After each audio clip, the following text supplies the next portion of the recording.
Hello! I'm sorry it's been so long. I'm still terrible at making videos and I still don't know where to look on the camera. So I thought I would do a little bit of a life update. First of all, if you can hear noise, the fan is going because we are in a heat wave. It's like the longest summer we've had since 1964 or something. And Björn is in his bedroom playing, so if you can hear him making his happy noises, that's why. He's safe, he's fine, all good. So, first life update. We moved house. If you watch my videos, you'll know this is a different room. So the reason we moved house was the area was getting rough. Not the neighbours. Neighbours were lovely, no problem with neighbours at all. But we lived on a main walkway into our town, and at night that could be really dodgy, so we'd had lots of fights outside.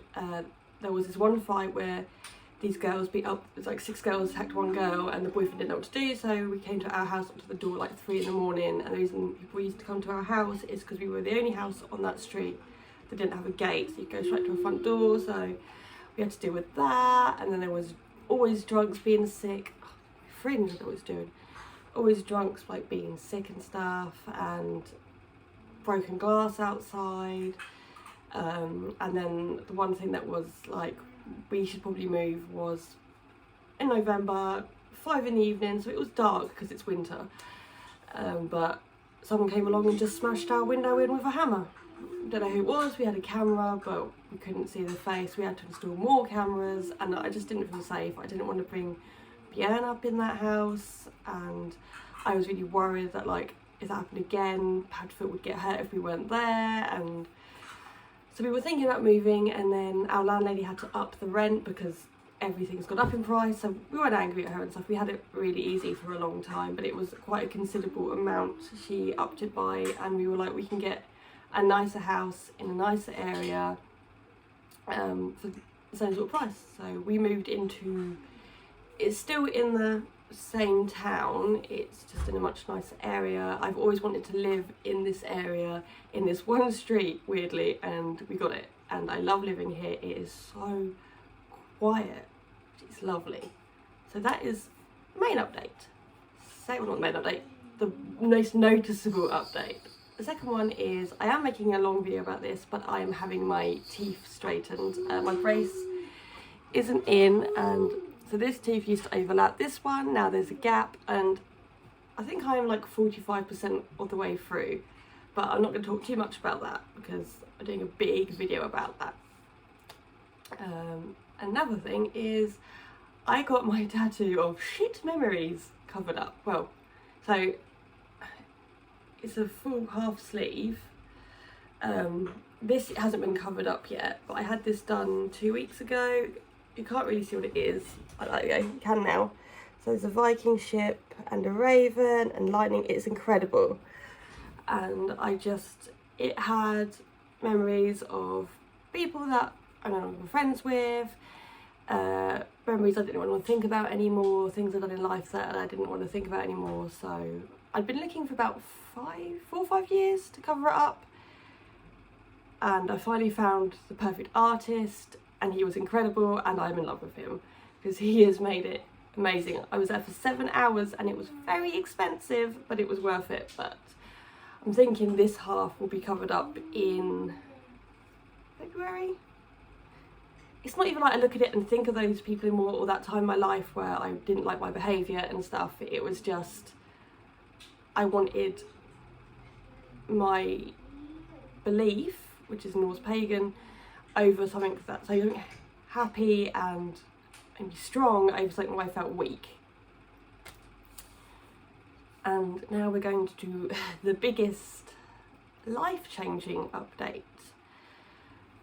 So for the last about 2 years, well, Björn turned 3 earlier this month, but for like 2 years of his life, I have been thinking something wasn't right with him.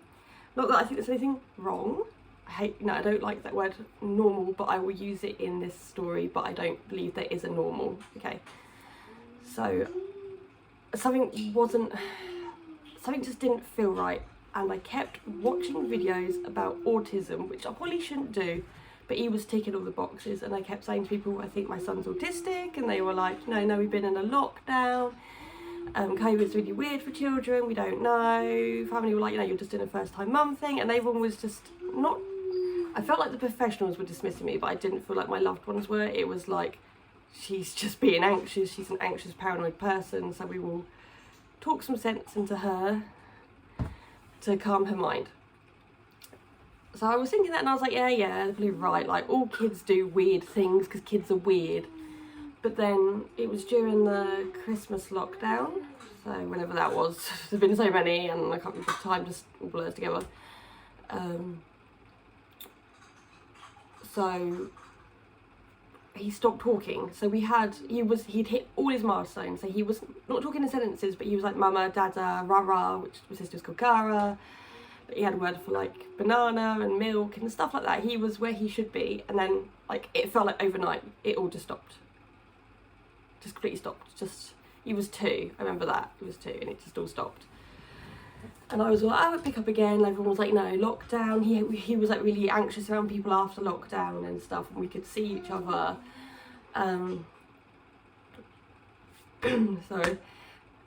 So I started to push the health visitors and professionals. I want him checked, because I started taking him to a play group, which is like a mum and baby one, that you go together just for like an hour, and there was other children there, and he wasn't the same as them, and I know you shouldn't compare, but it was quite a vast difference. Let's go for water because it's really hot.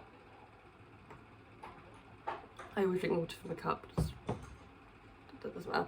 So yeah, it was quite a vast difference, and there was another mum there who has a child who is autistic, and I was saying to her, like, I think he is, and she, obviously you don't want a parent to go, oh, I think he is, like, but she was like, yeah, well, do this to get him checked. She was really, really helpful, really. She didn't have to be, she hardly knew me, but she was like, you need to do this, you need to be really persistent. And I harassed my doctors, I harassed health visitors, and his assessment, we had speech therapy, because we still not really had any speech. I think in the last year and a half or something, we've had 2 words. One of them was red and one of them was nana, and that is it.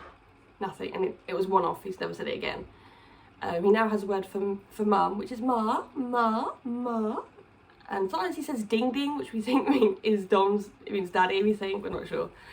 But yeah, ma is the only really word we've had. I don't know if you can hear, he's not doing it now, but he kind of makes like, he makes noises. Sometimes it sounds like a radio being tuned.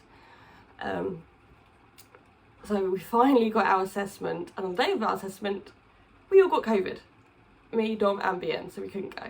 But we got put back a month. I was really scared. I was like, oh, this is going to take another 6 months, because once his speech therapist had put in the review, to have a review, have an assessment, and it took 6 months about that to come through, which is like, I know the NHS is super underfunded, and when it'd be a long, long time. And in that time in playgroup, one of the people that hold the playgroup said to me, do you think he's autistic? And I was like, yes. And she was like, I've worked with autistic people for 11 years. I would eat my hat if he doesn't get a diagnosis. And instead of being like, oh, that hurts, it was someone is listening to me. And so COVID, blah, blah. And we had the assessment yesterday. And my son does have autism, yeah. They don't know if he'll ever talk again. They can't say that, but I have to come to terms with the possibility that he may never say I love you, that I may never hear his little voice ever again.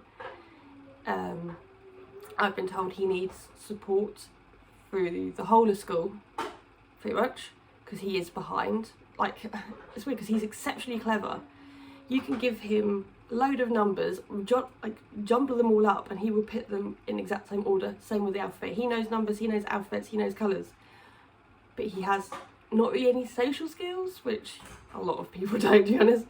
But he doesn't, if I was crying, he wouldn't come up to me and be like, oh, mummy's sad. And he doesn't have imaginative play. Like, a lot of kids, you can be like, let's feed the baby to a doll, and they'll do it. But he likes to sort. He likes to do the same repetitive things. He will do the same thing for hours and hours and hours. Well, it's 20 hours, but it feels like hours. He likes the same song on repeat. Like, I know a lot of children do, but this will be for like an hour solid, which is like, at the moment, it's Everything Is Awesome, which, to be fair, it's gone quiet because you heard me sing it. It's not a bad song. It could be worse. It could be Baby Shark again. We had that. But yeah, so it hasn't really sunk in that I'm a child with a disability, because it is classed as a disability, but I think they call neurodivergent. I think that's what it's all new to me, really. So the woman who did the assessment was incredible. She was amazing, and she said to me, like, you know, don't you, pretty much? And I was like, yeah, I've always known. I did cry, not because there's anything wrong with autism, because his life isn't going to be as easy as other people's. I have a lot of people in my life that have, like, I know someone with autism, blah blah. One of my best friend's daughter is autistic, and she is ridiculously clever, like scarily clever, and her mum is incredible, because sometimes her little girl can be what's the word can be hard work, I think. But I know that autism is a massive spectrum, but they said they don't like to say high functioning, low functioning anymore. It is just, you're on a spectrum. And also, we don't know how hard he's going to struggle and things, and my anxiety is very, very high from that, and my paranoia is bad, because I'm just like, maybe he's not going to be any different than he is now, maybe he's never going to learn to potty train, maybe he's going to learn to dress himself, maybe he's never going to learn to talk, and I can't think like that. Like, my husband is very logical. It's like, we don't know that. He really calms me down in that way, because I spiral, and I was very quiet yesterday, and if you know me, I do not shut up. And I know I've got my family and my in-laws, they have all been incredible about it. They're going to do everything they can. It's going to be hard. He starts nursery next month, and even finding a nursery for a child with additional needs was really hard, because they're understaffed, underpaid, so you have to be SEN, I think it's SEN, special educational needs, trained, and some of the nurseries are so big that they have one SEN person to like 10 children, and he wouldn't have got the help he needed from that person, because that person is stretched. We have found a nursery, and I know someone who knows someone that knows someone, so that works there, and apparently they're really good, and the woman who owns it, apparently she is SEN trained, and she really cares. There's a bird of prey outside. Oh, sorry. I'm easily distracted. And she is really trained and really cares about each child, and I am shitting myself and excited for him to go. I think because of his autism, they want me to come in for like him do an hour at a time, so because he'll be going in for 3 hours 4 days a week.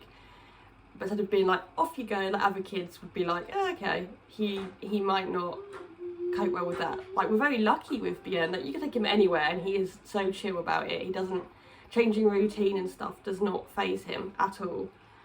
But I don't want to just throw him in the deep end and him hate it. I want him to like, to enjoy going.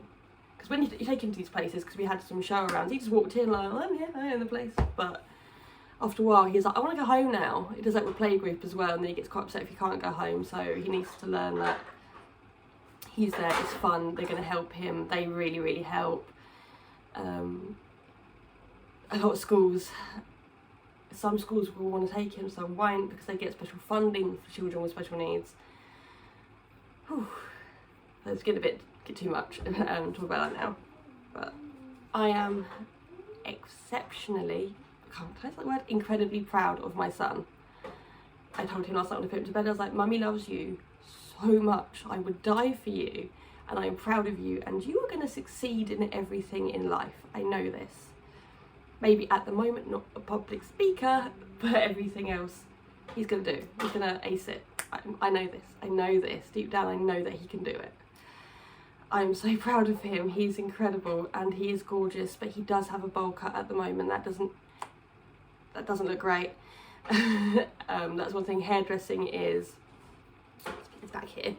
hairdressing with him, taking him to a hairdresser. He's been turned away by 2. There's a girl that came to the house that I used to work with called Zara. She's lovely. I will be calling her again. But he hates it. I've got told that's a sensory thing. He doesn't like the feeling of like the scissors and stuff. But yeah, we're gonna have some what's the word I'm looking for?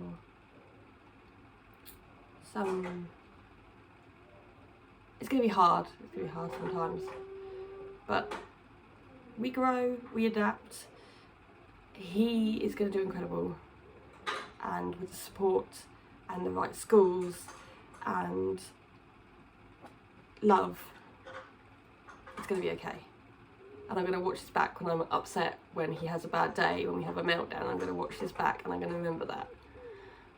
I'll go get him in a minute, because I haven't shown him for ages and he is bloody gorgeous. Like, I know I'm biased, but he is the most gorgeous child in the world. So, and the assessment woman was like, oh my god, aren't you cute? She was like, I love him, he is so smiley. I'll go get him and then I'll end the video like, back in 2 seconds. Baba, you want to come and talk to the camera? Look what Mummy's got. Give me your carrot. Here he is. Here's my baby boy. Look at him. So he actually has Will from Stranger Things hairs and I have Joyce's by accident. Who's this? Who's this? Do you want to get down? Okay. Well, I'll end the vlog now. Where are you going? Are you going to play with Daddy's twirly chair? Oh, he's got this one. Right, oh, thank you very much. Goodbye.